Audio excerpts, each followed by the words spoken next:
আইন পাস করেছে। এটা বাবা সাহেব আম্বেদকরের যে রচনা করা সংবিধানের পরিপন্থী, যার জন্য আমরা সারা ভারতে কাশ্মীর থেকে কন্যাকুমারী জাতি ধর্ম নির্বিশেষে দেশপ্রেমী, আইনপ্রেমী, সংবিধান প্রেমী মানুষেরা আমরা এই আন্দোলনে নেমেছি।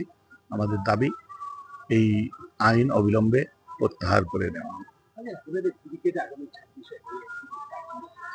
সেই জায়গায় আপনাদের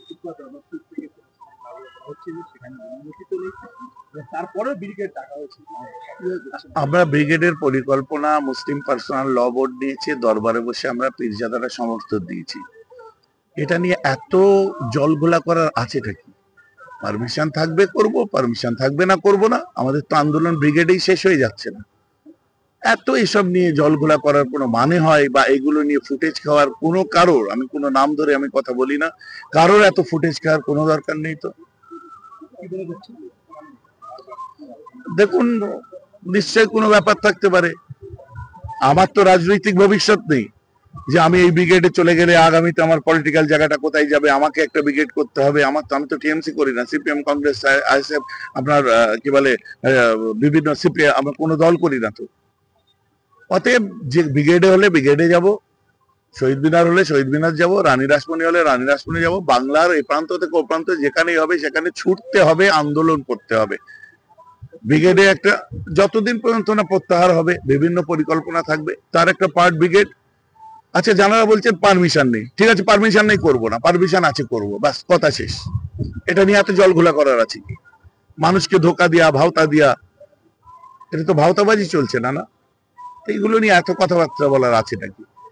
আপনি ব্রিগেড হয়নি, গত পরশু দিনের প্রোগ্রাম দেখেছেন তো? পাশে মিলন সংঘ মাঠ, 11 সাইড ফুটবল মাঠ, লোক জায়গা দেওয়া গেছিল। আজ দেখছেন বিভিন্ন জায়গায়, দেখছেন আগামীতেও দেখবেন এরকম বাংলায় কোনায় কোনায় শত শত সভা আমরা করছি। সবাই একসঙ্গে এসে ব্রিগেডে একটা সভা করার কথা বলা হয়েছিল।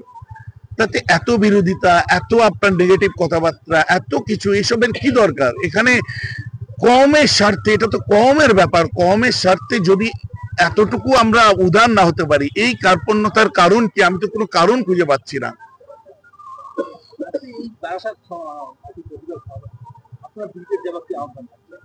নিশ্চয়ই 26 তারিখে ব্রিগেডে সভা হওয়ার কথা আছে, আপনারা সেখানে ইনশাল্লাহ সকলে হাজির হবেন। এটা বললাম, সবার মধ্যেও বললাম। এটা তো আমার মানে পুরো অস্তিত্বের ব্যাপার নেই রে বাবা, যে আমাকে একদম মাথায় কুড়ুল রেখে কেউ বলছে এই করো এই করো না। এটা আমার নিজের ইমানি চিন্তা চেতনা থেকে আমি বললাম আমার যাওয়া উচিত, আপনারা যাবেন, ব্যাস।